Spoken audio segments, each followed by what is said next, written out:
Yes, ready, start.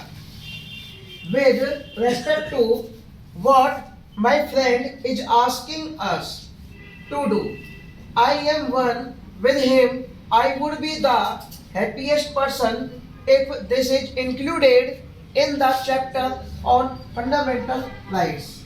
I would be the happiest person, but there are certain difficulties, and those difficulties are to be taken into account. My dear friend standing here said that unless you change some other provisions in the constitution, it is not going to be possible for you to implement this fundamental right. Supposing we are not including this in fundamental rights, but supposing we are trying to implement it.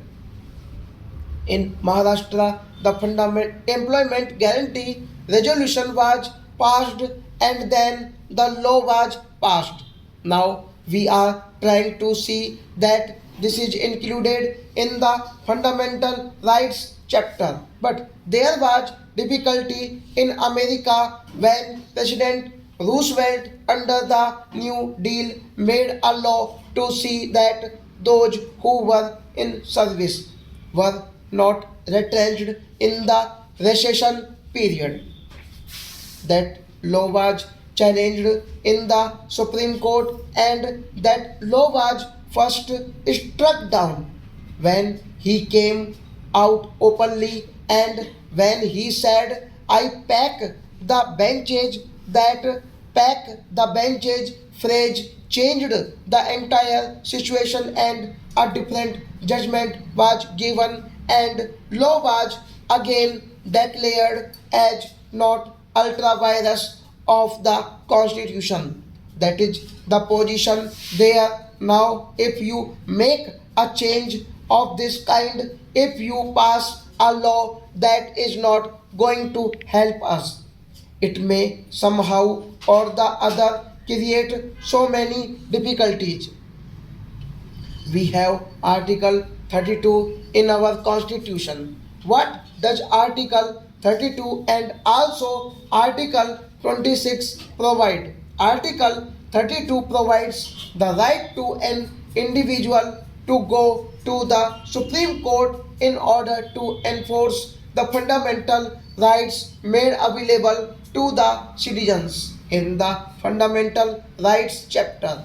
Article 32 is also there. I do not mean that the people should misinterpret me when I say that Article 32 creates difficulty and that Article 32 should not be there. I do not mean that Article 32 would be necessary. Difficulty arises as Article 32 is there, and if a fundamental right is made available to the citizen, that citizen can directly go to the Supreme Court. Article 32 says that writ can be issued against the government. There is the right available to the citizen in the fundamental rights. Article 32 is there, and Article 226, which is not treated as a part of the fundamental rights chapter, also gives the same kind of right to citizen in the High Court as given by the fundamental rights stop.